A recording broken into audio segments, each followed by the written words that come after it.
Hey everybody, what's up? Welcome to another 365. I'm glad you chose to join us on today. I want to talk to you today about your response to the Word of God. And Nehemiah, they called for Ezra to open up the book and to read to them. And they came into the square and he read to them. And their response, they were sad. Their response was they began to mourn. Their response was they began to cry. And they were corrected. And they said, no, you've got to get up. You've got to drink. You've got to have joy. You've got to have celebration. Get up and have a celebration, because the joy of the Lord is your strength. Listen, real joy is an expression of faith in what God is going to do and is doing in your life. Real joy, an expression of, in spite of what I'm looking at, I have joy because I believe in what God's going to do.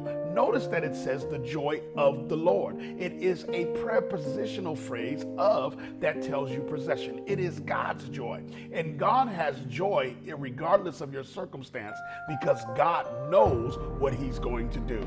So when you don't know what God is going to do, when you don't know how God is going to work it out, you've got to tap into his joy. You've got to tap into his peace. You've got to tap into his happiness. You've got to tap into his grace and let his joy, his peace, his grace, his happiness be yours.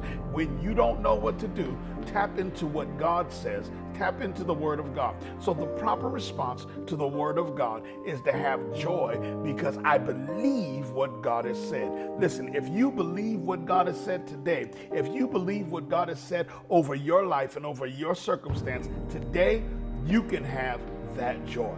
This is a 365 moment. Come back on tomorrow. Remember to share and subscribe. God bless you. We'll see you.